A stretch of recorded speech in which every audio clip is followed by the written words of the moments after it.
മധുര വരെ വന്നിട്ട് നമ്മളെങ്ങനെയാ മീനാക്ഷി അമ്മൻ ടെമ്പിൾ കാണാതെ പോകുന്നേ? നമ്മൾ രാവിലെ 6:30 ആയപ്പോഴത്തേക്ക് ഇവിടെ എത്തി. ഇന്ന് വെള്ളിയാഴ്ചയാണെന്നുള്ള കാര്യം നമ്മൾ മറന്നുപോയി. നല്ല തിരക്കുണ്ടായിരുന്നേ.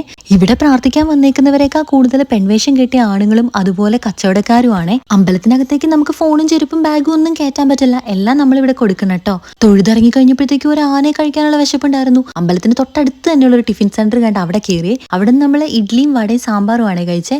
സാധാരണ എനിക്ക് കേരളത്തിന് പുറത്തോട്ട് പോയി കഴിഞ്ഞാൽ പിന്നെ എനിക്ക് സാമ്പാർ ഇഷ്ടമില്ലാത്തതാണ്. പക്ഷെ ഈ സാമ്പാർ നല്ല ടേസ്റ്റ് ഉണ്ടായിരുന്നേ. അതുപോലെ ഇവിടുത്തെ നല്ല സ്പെഷ്യൽ സക്കരൈ ഫിൽറ്റർ കോഫി ഉണ്ടായിരുന്നു. അതും നല്ല ടേസ്റ്റ് ഉണ്ടായിരുന്നേ. ചെറുതാണേലും നല്ല കട. ഫുഡ് കിട്ടിക്കഴിഞ്ഞപ്പോഴത്തേക്ക് ഞാൻ നല്ല ഉഷാറായി. പിന്നെ ഓടി ഓടി കണ്ട കടകളിലോട്ടൊക്കെ അങ്ങ് കയറി. സാരി ഒട്ടും നേരെ ഉടുക്കാൻ അറിയാത്ത ഞാൻ ഓടി ചെന്ന് കയറിയത് ഈ സാരി കടയിലേക്കാണ്. ഇവരാണ് എന്നെ തുരുതുര സാരി എടുത്ത് കാണിക്കുന്നു. എന്റെ നോട്ടം കണ്ടാ പറയും എനിക്ക് ഒരു രീതിയിൽ നന്നായിട്ട് സാരി ഉടുക്കാൻ അറിയില്ലെന്ന്. ഞാൻ അവിടുന്ന് 2 സാരി എടുത്തു. ഒരെണ്ണം എനിക്കും ഒരെണ്ണം അമ്മയ്ക്കും. ഇവിടുന്ന് നേരെ പുറത്തേക്ക് ഇറങ്ങി കഴിഞ്ഞപ്പോ ചെന്ന് വെട്ടത് ഈ കുപ്പിവിളക്കടയുടെ മുമ്പിൽ. പിന്നെ വല്ലതും പറയണോ? കുപ്പിവിള പണ്ടേ ഒരു വീക്ക്നെസ് ആണല്ലോ. അങ്ങനെതാ ഇത് മൊത്തം നോക്കി നടന്ന് ഞാൻ ഈ റൗണ്ടിലിരിക്കുന്ന ഒരു സെറ്റ് ബാംഗിൾസ് മേടിച്ച്. ആ ഒരു സെറ്റിന് 230 രൂപയുള്ള ഇവിടെ. അത്ര വിലക്കുറവാണ്. എനിക്ക് എല്ലാം എടുക്കണമെന്നുണ്ടായിരുന്നു. പക്ഷെ ധൻചേട്ടൻ വഴക്ക് പറഞ്ഞാലോന്ന് ഓർത്ത് ഞാൻ എടുത്തില്ല.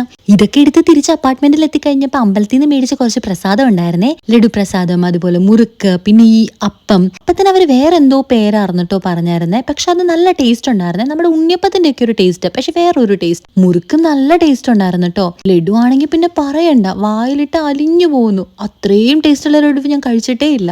അയ്യോ, ഇങ്ങനെ ഇരുന്നാൽ ശരിയാവില്ല. നമുക്ക് നേരെ ധനുഷ്കോടിക്ക് പോണേ. നമ്മൾ രാമേശ്വരത്ത് റൂം ബുക്ക് ചെയ്തിട്ടുണ്ട്. ഈ ട്രിപ്പ് മൊത്തം നീ തന്നെ വണ്ടി ഓടിച്ചോണെന്ന് എന്നോട് പറഞ്ഞ ധനുഷേട്ടനാ. ഈ റോഡ് കണ്ടു കഴിഞ്ഞപ്പോഴത്തേക്കും ധനുഷേട്ടന് വണ്ടി ഓടിക്കണത്രേ. ആഹാ, ഞാൻ ഈ സൈഡിലിരുന്ന് കളിയാക്കിക്കൊണ്ടിരിക്കുകയാണേ.